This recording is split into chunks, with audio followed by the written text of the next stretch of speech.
हमारे आप आए इस तरह, रेगिस्तान में बदली छाए जिस तरह, और पूछिए मत एक पल को स्नेह की, बहती फुहारों में नहाए किस तरह। बहुत बहुत आभार। और हमारे बीच एक विदुषी शिक्षिका, एक अरविंद आश्रम की साधिका महोदया डॉक्टर अपर्णा राय विराजित हैं। सूरज भी ढलता है अक्सर अपना ख्याल लेकर, और आई हैं वो पंख पे लेकर ज्ञान कमाल लेकर, यूं उजाले के रंगों का दुशाला ओढ़े रखती हैं, और यहाँ ज़िंदगी के साथ खड़ी हैं खुशियों का थाल लेकर। मैं उन्हें आमंत्रित करती हूँ क्योंकि आंकड़ों के ज़रिए अगर हम देखें तो विश्व में वैसे तो 2% संपत्ति भी महिलाओं के नाम नहीं है। विश्व भर की अधिकांश महिलाएं सर्वहारा दिखाई देती हैं, जो पिता, पति या पुत्र के धन से धनी नहीं हुई हैं। ख़ास तौर पर भारत देश में एक महिला को कम ही मिलते हैं विकास के अवसर, ज्ञान के अवसर। और ये भी सच है कि अबाबील के डैने और चील की निगाहें चंद ही महिलाओं के पास हैं। तो ऐसी ही एक विदुषी हमारे बीच हैं जो पूज्य योगी श्री अरविंद की समर्पित साधिका हैं। आम लोगों में श्री अरविंद और श्री माँ के सत्कार्यों से परिचित कराते हुए उनके जीवन को एक आदर्श पथ पर ले जाने का एक महत्वपूर्ण कार्य आप अहर्निश कर रही हैं। आध्यात्मिक, संस्कृति और सामाजिक विषयों पर श्री अरविंद आश्रम हौज खास में आप लगातार विविध कार्यशालाओं का आयोजन करती रहती हैं, और साथ ही विशेषकर योग और उसका दैनिक जीवन में क्रियान्वयन कैसे करें, इस बात पर बल देते हुए उन्होंने असंख्य लोगों के जीवन का उद्धार किया है, जीवन में ज्योत जलाई है। आश्रम की ही अरविंद कर्मधारा पत्रिका की आप संपादिका हैं, और देश विदेश के अनेकानेक अरविंद आश्रम का आप प्रतिनिधित्व करती हैं। एक लोकप्रिय साधिका के रूप में विदुषी शिक्षिका डॉक्टर अपर्णा राय का स्वागत है कि वह आज विषय पर चर्चा करें।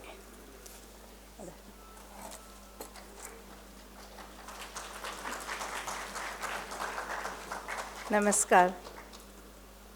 जो इतनी बातें बोली गई हैं वो कोई ख़ास नहीं है, इतना इसकी आवश्यकता भी नहीं है, और शकुंतला जी को मैं हर बार ये बात कहती हूँ।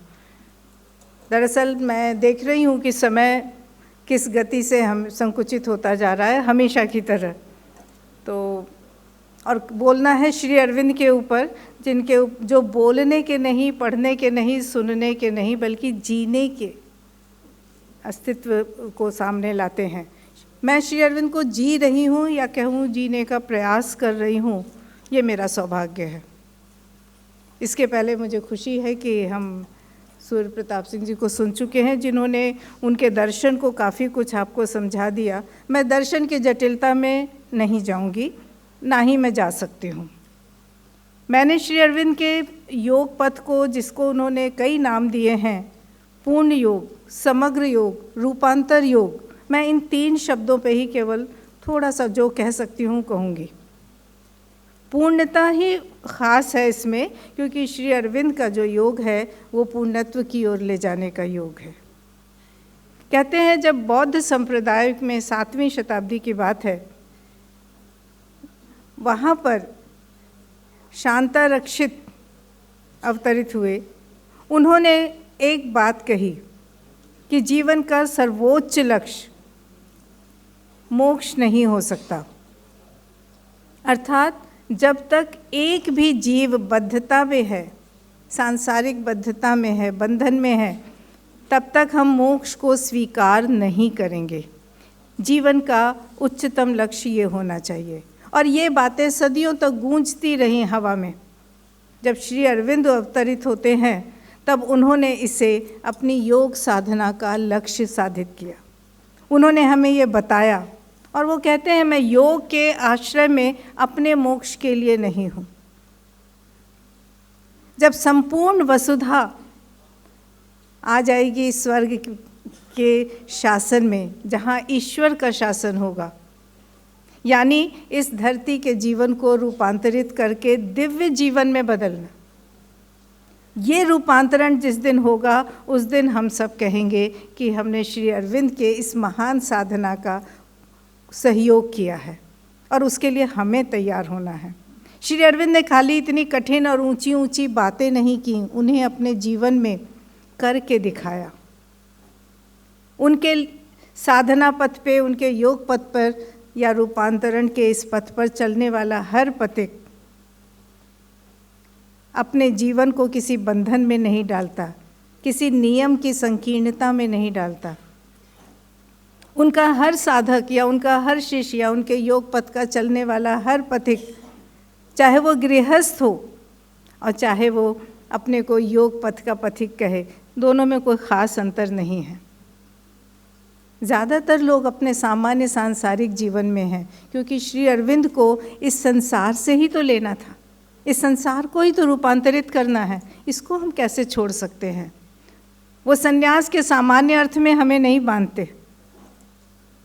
श्री अरविंद के योग पथ की साधना पे चलने का अगर प्रयास करना है तो 2-3 शब्द काफ़ी हैं, जो देखने में सुनने में बड़े सरल लगते हैं, लेकिन जहाँ आत्मानुशासन की बात है वहाँ पे यही शब्द कठिन हो जाते हैं। हमारे अंदर क्या ये अभीप्सा है कि हम रूपांतरित हों? क्या हम चाहते हैं कि हमारा जीवन दिव्य जीवन हो? अगर ये अभीप्सा है तो हमें प्रयास करना है, और प्रयास करने के लिए हमारे अंदर आस्था होनी चाहिए, समर्पण होना चाहिए। श्री अरविंद कहते हैं मेरे योग का पहला शब्द है समर्पण और अंतिम शब्द भी है समर्पण। समर्पण किसके प्रति? अपने आप को जानना है, अपने अंदर की आवाज़ को सुनना है, क्योंकि श्री अरविंद किसी देश के नहीं, किसी धर्म के नहीं, वो विश्व के हैं, वो भविष्य के हैं। और आज वो भविष्य हम सबके सामने धीरे धीरे अवतरित हो रहा है। ऐसा लगता है हवा में ये गूंज आ रही है कि मनुष्य को अतिमानस की तरफ जाना है। क्या है ये अतिमानस? वो केवल वही है जो मनुष्य की एक ऐसी जाति होगी जिसका जीवन दिव्य जीवन से भरा होगा, जिसके जीवन में दिव्यता होगी। कैसे हम उसको पाएंगे? कैसे हम अपने अंदर झांकेंगे? कैसे हम अपने चैत्य पुरुष, हमारी अंतरात्मा से संपर्क करेंगे? क्योंकि रास्ता वही दिखाएगी। और इस समर्पण के बिना, क्योंकि जहाँ हमारा मानसिक प्रयास असफल रहता है, हम अंदर जाते हैं, हमारे अंदर आस्था और भक्ति उत्पन्न होती है, हम ईश्वरीय चेतना से जुड़ने का प्रयास करते हैं, और वो ही सहायता है जो हमें जीवन में आगे ले जाती है। हम बौद्धिक रूप से ज्ञान प्राप्त कर सकते हैं, लेकिन रास्ता अंत में आंतरिक भक्ति की तरफ जाना ही पड़ता है, क्योंकि उसके बिना समर्पण संभव नहीं। बहुत ज्ञान होने के बाद भी कहीं ना कहीं हमारा ज्ञान ही, जो कि एक रास्ता था, एक साधन था, हमारे लिए बाधा तो नहीं बन जा रहा है। सुकरात की याद आती है, सभी ने नाम सुना होगा। सुकरात जैसा दार्शनिक समुद्र के किनारे बैठा टहल रहा है। उसने देखा एक छोटा सा बच्चा रोता जा रहा है, बिलख रहा है। उसने कहा क्या बात है बच्चे, तुम क्यों रो रहे हो? उसने कहा देखो ना, मेरे हाथ में छोटा सा एक प्याला है, मैं चाहता हूँ ये पूरा समुद्र उसमें भर लूँ, पर समुद्र है कि मेरे प्याले में आता ही नहीं। सुकरात पहले तो मुस्कुरा दिए, फिर थोड़ा गंभीर हो गए और इस बात पर सोचने लगे, और वो भी ज़ोर ज़ोर से रोने लगे। बच्चे ने कहा तुम तो इतने बड़े हो, तुम क्यों रो रहे हो, तुम्हें क्या हुआ? उसने कहा क्या बताऊं, अचानक पता चला कि तुम जिस तरह समुद्र को इस प्याले में भर रहे हो, मैं भी उस ईश्वर को, उसके पूरे स्वरूप को अपने छोटे से मस्तिष्क में भरना चाहता हूँ, पर वो तो आता ही नहीं है, समाता ही नहीं है। बच्चे ने उसको देखा, थोड़ी देर में बच्चा चुप हो गया। जब हम किसी और को रोते देखते हैं तो हम सोच में पड़ जाते हैं। बच्चा भी चुप हुआ, थोड़ी देर में उठा और उसने अपना प्याला उठा के समुद्र में फेंक दिया। सुकरात ने कहा ये क्या हुआ, तुमने प्याला क्यों फेंका? उसने कहा मैंने सोचा अगर समुद्र मेरे प्याले में नहीं आता तो मेरा प्याला तो समुद्र में समा सकता है, हमें समाना होगा। उस विशाल चेतना में हमें जाना होगा। एक और शब्द जो श्री अरविंद के योग पथ के लिए हमें अपनाना है वो है चेतना का उत्कर्ष। अभी हमने श्री राम की कथा सुनी, आदरणीय चिंतामणि जी ने हमको जो बताया वो सचमुच में कितनी बड़ी बात है। राम को इस बात की चिंता नहीं है कि वो रास्ते कहीं मेरे भाई को कष्ट देंगे। उससे बड़ी एक चीज़ है कि मेरे भाई को कष्ट ये होगा कि उसके भ्राता को ये कष्ट हुआ था। हम दूसरों की तकलीफ़ के लिए, अपनों की तकलीफ़ के लिए, सम्मानी गुरुजनों की तकलीफ़ के बारे में कब सोचते हैं? जब हम अपने आप से ऊपर उठते हैं। श्री अरविंद ने संपूर्ण मानवता को चेतना के उत्कर्ष का संदेश दिया है। वो उस रूपांतरित जीवन, जबकि यह संसार दिव्य जीवन से जगमगाएगा, उस रूपांतरित रूप के भागीरथी हैं, उस दिव्य जीवन के महर्षि हैं। किसने बताया था ऐसा कि ये भौतिक जीवन भी रूपांतरित होगा? हम तो यही सुनते आए थे कि शरीर नश्वर है, थोड़े दिन बाद जल मर जाएगा, जल जाता है, गल जाता है, सब बेकार है। लेकिन इस शरीर को हटा तो दें। उसके बाद समय बहुत तेज़ी से बढ़ रहा है। मैं केवल 2 बातें आपको कहना चाहती हूँ कि श्री अरविंद को अगर आपने सुना है, जाना है, उनकी सही जानकारी पाने का एक ही तरीका है, उन किताबों को पढ़िए, छोटे छोटे अंशों को पढ़िए, और सिर्फ पढ़िए नहीं, सिर्फ बोलिए नहीं, सिर्फ सुनिए नहीं, अपने जीवन में उतारिए, और यही हमको आगे ले जाएगा। आप सबका धन्यवाद। ये केवल एक बीज रोपण की बात की है मैंने, मुझे उम्मीद है, अरे मुझे अनुमति मिल गई मैं हमेशा ही छोटी कहानियों के माध्यम से चलती हूँ, और श्री अरविंद के बारे में जब बोलना होता है तो बड़ा आनंद आता है। ये नाम ही बार बार कहते हैं ना कि राम से बड़ा राम का नाम। श्री अरविंद जब हमारे सामने आ जाएं किसी भी रूप में, भाव में, भक्ति में, विचार में, वो आपको बता के गए हैं कि दिव्यता जो है, ईश्वर की अनुभूति जो है, ईश्वर की उपस्थिति जो है, हमारे मन, प्राण, शरीर तीनों जगह है। भौतिक रूप से जब आप सौंदर्य को देखें, हठात ही आपको कोई आनंद महसूस हो जिसका कोई कारण नहीं हो, आप समझ जाइए कि आपकी अंतरात्मा का संपर्क आपके साथ है। एक छोटा सा बच्चा खिलखिला उठता है बिना बात के, उसका कोई स्वार्थ नहीं होता, और उस बच्चे की हंसी हमें खुश कर देती है। वो क्यों? क्योंकि वो जो खिलखिलाहट है, वो जो सरलता है, वो जो सहजता है, वो हमारी आंतरिकता के साथ जुड़ी है। और जब हम अंतर में रहना शुरू करते हैं, आंतरिक रूप से जीना शुरू करते हैं, तब हम सचमुच में दिव्यता की ओर बढ़ते हैं, अन्यथा नहीं। तो इसलिए सौंदर्य को पाने का, इस आनंद को पाने का हमें हमेशा प्रयास करना होगा। भक्ति के रूप में मन, प्राण और शरीर, ये 3 रूप हैं हमारे, जिन्हें हमें यंत्र के रूप में दिया गया है, जो हमारे चैत्य को, हमारी अंतरात्मा को अनुभव देने के उपकरण हैं। लेकिन ये बेलगाम हो जाते हैं। मस्तिष्क के पास इतने तर्क हैं, इतने लॉजिक्स हैं, वो हर चीज़ को साबित करना चाहता है, शब्दों के माध्यम से, तर्कों के माध्यम से। प्राण हमारा जो ऊर्जा देता है, प्राण शक्ति के बिना तो हम निर्जीव हैं, निष्प्राण हैं, लेकिन वो ही हमारे अंदर भावनाओं का स्रोत है। और वो भावनाएं चेतना के किस स्तर पे हैं, ये हमें सोचना है। तो सिर्फ मन का नहीं, सिर्फ प्राण का नहीं, साथ ही अपने भौतिक स्वरूप, अपने शरीर की चेतना का भी उत्कर्ष करना है। अपने शरीर को सारे भय से, सारे संदेहों से दूर करना है। मन और प्राण को अगर बेलगाम कर दिया तो मन जो है वो बड़ा ही संदेही है, तुरंत कहता है भगवान है भी। आप सोचते रहिए है कि नहीं, खोजते रहिए प्रमाण। बहुत कम लोग कहते हैं कि नहीं है भगवान, इसका क्या प्रमाण है। जहाँ बात अनुभूति की आती है, वहाँ इन तीनों को एक होना पड़ता है।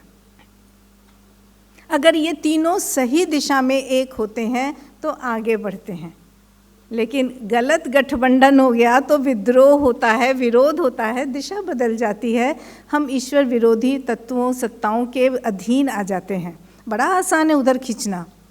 2 सत्ताएं हैं इस सृष्टि में, ईश्वरीय चेतना और ईश्वर विरोधी चेतना, दोनों ही बड़ी बलवान हैं। आपको सतर्क रहना है कि आप किसको अपनी तरफ बढ़ा रहे हैं, और इसके लिए आपको बहुत अभ्यास करना है। अपने को जागरूक रखना है, सचेतन रखना है, सजग रखना है। आपका मन सही दिशा में जा रहा है कि नहीं?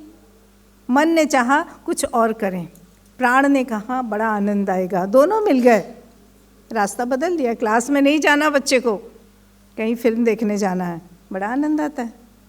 लेकिन अगर आपके अंदर वो लगाम है, आप रोज एकाग्र होते हैं, रोज आंतरिकता के साथ अंतरात्मा से भेंट करने का प्रयास करते हैं, तो वो एक विवेक पैदा करता है। वो सीधे कहेगा नहीं नहीं, कुछ नहीं तो कर्तव्य भाव तो रखो। सांसारिक जीवन, अगर सामान्य सांसारिक जीवन है तो कर्तव्य पालन उसका लक्ष्य होना चाहिए।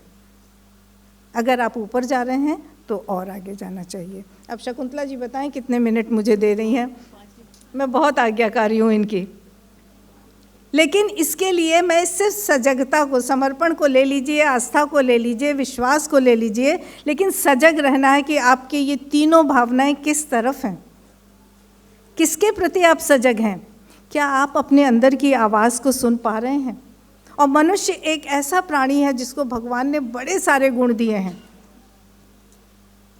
उसके अंदर बहुत सारे गुण भरे हुए हैं, लेकिन उसने उनका उपयोग करना नहीं सीखा। उसको पता नहीं कि उसके अंदर कितनी सामर्थ्य है। ये सजगता कैसे लानी है कि आप हर चीज़ का निर्देश आपके अंदर से आएगा। श्री अरविंद के जीवन में बड़े आदेश आए, सही समय पर उनको साक्षात दर्शन हुए और बताया गया कि तू जिसके लिए परेशान है देश की आज़ादी के लिए, वो तो मैं करा दूंगा, मेरा दावा है। तुझे कुछ और करना है, तुझे मानवता के लिए काम करना है। और उन्होंने उसको माना। उस रास्ते में बाधाएं आ रही थी, कहा गया कि चले जाओ चंदन नगर, वो चले गए। फिर कहा गया जाओ पौंडीचेरी, वो चले गए। और चले ही नहीं गए, उन्होंने उस आदेश का अनवरत पालन करते हुए वो महर्षि आसन पाया। हमें वो चीज़ दी जिसके लिए सारी मानवता को उनका कृतज्ञ होना है। ये सजगता हम कैसे पाएं? एक छोटी सी कहानी के साथ समाप्त करूंगी। जापान में एक संत थे, उनका नारा था, बड़ा विचित्र सा था। वो कहते थे जाग नींद को भगा। सब लोग सोचते थे ये कैसा है, पर सुना है कि लोग जाते थे और सच में जग जाते थे। सभी बड़े बदल जाते थे, सभी बड़े संतुष्ट थे, सभी आगे बढ़ रहे थे। जापान के राजा ने कहा ये कौन है, जरा मिलना चाहिए। उनको बुलाया महल में और कहा कि मैं भी जागना चाहता हूँ, क्या आप मुझे जगाएंगे? उसने कहा हाँ जगा दूंगा, लेकिन यहाँ नहीं, महल में नहीं, मेरी झोपड़ी में आना होगा। उन्होंने कहा ठीक है। राजा है, झोपड़ी में जाने को तैयार हो गए। संत ने कहा और एक बात, बीच में छोड़ के नहीं आने दूंगा। राजा ने कहा अच्छा अच्छा ठीक है। राजा को लगा मेरे लिए क्या कठिन है। फिर कहा और मेरा अपना तरीका है, मैं कुछ भी करूँगा, आप बीच में क्यों क्या कुछ नहीं पूछेंगे, आपको मानना होगा। राजा ने कहा ठीक। वो पहुँचे झोपड़ी में, उनका स्वागत हुआ, कहा आज आराम से सोइए, कल से आपका पाठ शुरू होगा। सवेरा हुआ, देखा संत आराम से ध्यान में मग्न है, राजा के लिए आसन है, राजा बैठ गया। काफ़ी देर में उन्होंने आंखें खोली, आ गए राजन? आ तो गया हूँ। कहा सुन लो पहला पाठ। अपने थैले से उन्होंने एक लकड़ी की तलवार निकाली और कहा इस तलवार से तुम पे वार करूँगा, कभी भी कहीं भी तुम्हें अपने को बचाना होगा। राजा ने कहा ये क्या बात हुई, मैं जगने आया हूँ, आप मुझे तलवार सिखा रहे हैं? मैं कहा नहीं, मैं तलवार सिखा नहीं रहा हूँ, मैं सिर्फ तुम पे वार करूँगा, तुम नहीं वार करोगे, तुम अपने को बचाओगे। राजा ने कहा ठीक है। लेकिन राजा कहाँ, हम सभी कहाँ जगे होते हैं, सजग नहीं होते। जैसे ही राजा कुछ काम कर रहे होते वो आके एक वार करते, दूसरा वार करते। राजा चल रहे हैं, पीछे से वार हो गया। राजा भोजन कर रहे हैं, तब भी वार हो जाता था। एक हफ्ते में राजा का पोर पोर दुखने लगा, नील पड़ गए शरीर पे, मार खाते खाते। राजा ने कहा ये तो बड़ा कठिन है, पर जा नहीं सकते, बीच में कह नहीं सकते कुछ। अब राजा के अंदर थोड़ा सा कुछ जगा, आता होगा, हर समय सजग रहने लगे। कुछ दिनों बाद संत ने देखा कि मैं इस पे वार नहीं कर पा रहा हूँ कहीं से भी, ये तो बड़ा सजग रहता है। 3 महीने तक फिर भी कोशिश रखी और देखा कि नहीं, राजा तो इतना जग गया है कि वो वार बचा लेता है। फिर रात में कहा कि आज सो जाओ आराम से, कल दूसरा पाठ होगा।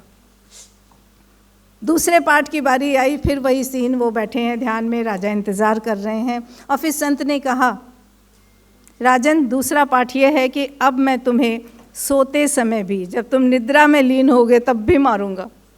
राजन का ये क्या बात है, जब मैं सोया रहूँगा तो कैसे? आप इतना काम कराते हो, मैं तो थक जाता हूँ, मैं बेसुध सोता हूँ।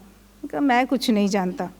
और फिर वही मार पड़नी शुरू हो गई। दिन भर तो राजा बच जाते थे, रात में आंखें बंद हो ही जाती थीं और कई दिन तक मार खाते रहे। फिर शरीर पे नील पड़ गए।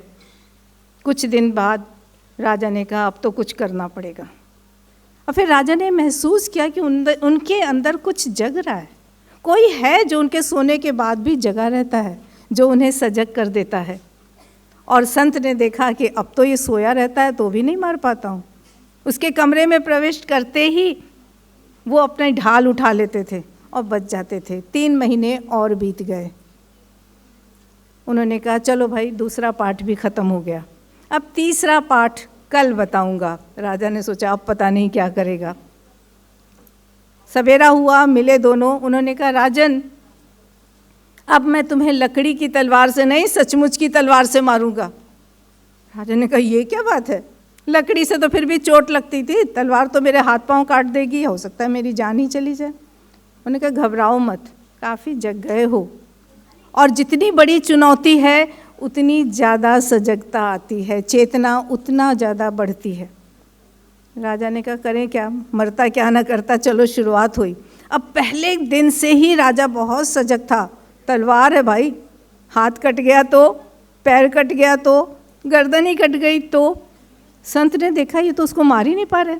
पहुँचते थे और राजा ढाल उठा लेते थे। 3 महीने और बीते और संत उस पर सचमुच की तलवार से एक बार भी वार नहीं कर पाए, क्योंकि राजा तो था, शस्त्र तो जानता ही था। उसके बाद बुलाया गया और कहा गया राजन, तुम लगता है पूरी तरह जग गए हो, तुम्हारी शिक्षा पूरी हुई, कल सवेरे आना, शायद सर्टिफिकेट मिलना था, कल मैं तुम्हें विदा कर दूंगा। राजा बड़ा खुश, रात में आराम से सोए। सवेरे मिले और देखा कि सज्जन तो बस आराम से, संत महोदय आंखें बंद करके ध्यान मग्न हैं। राजा बैठे बैठे बोर हो गया। मैंने कहा आँख क्यों नहीं खोलते हैं, कितनी देर इंतज़ार करूं? लेकिन संत तो डूबे रहे। अचानक राजा के मस्तिष्क में दुर्बुद्धि ने सिर उठाया। उसने कहा ये जो बूढ़ा सामने बैठा है ना, इसने 9 महीने मुझे बड़ा तंग किया है। इससे मारूंगा, उससे मारूंगा, जगे हुए मारूंगा, सोते हुए मारूंगा, सच्ची तलवार से मारूंगा। जरा मैं इस पे वार करके देखूं, खुद भी इतना जगा है कि नहीं। राजा ने अभी बस ये सोचा ही था कि अचानक उन्होंने आंखें खोल दी और बोले नहीं नहीं राजन, ऐसा गजब मत करना, मैं बूढ़ा मर जाऊंगा, अभी मुझे पता नहीं कितनों को जगाना है, मुझे ईश्वर का काम करना है। राजा तो उठा और उनके चरणों में सिर रख के रो पड़ा। उसने कहा कैसे, मैंने तो कुछ नहीं किया था, मैंने तलवार भी नहीं उठाई थी, अपनी जगह से हिला भी नहीं था। मैंने कहा राजन, जब आप पूरी तरह जग जाते हैं, पूरी तरह जग जाते हैं, तो आप सामने वालों के विचारों की आहट भी सुन सकते हैं, तब आपको कोई चीज़ नहीं सुननी पड़ती। श्री अरविंद हमें इस सजगता पे लाने को कहते हैं। ये सजगता हमारे मन, प्राण, शरीर तीनों में होनी चाहिए। तीनों की चेतना को उत्कर्ष बहुत ज़रूरी है और तीनों के अंदर एक एकत्व, एकीकरण, यूनिफिकेशन हमको लानी होगी। और ये एकत्व कब होगा? जब हम अपनी अंतरात्मा से जुड़ेंगे, जिसको सब कुछ पता है, वो ही हमें जगाती है, वो ही हमें बताती है, और तब हम उस अतिमानस की तरफ जा सकेंगे, उसको अनुभव कर सकेंगे, उसे प्राप्त कर सकेंगे, जिसके लिए श्री अरविंद ने अपना पूरा जीवन लगाया है। श्री अरविंद को मेरा शत शत नमन। आप सबको बहुत धन्यवाद। नमस्कार।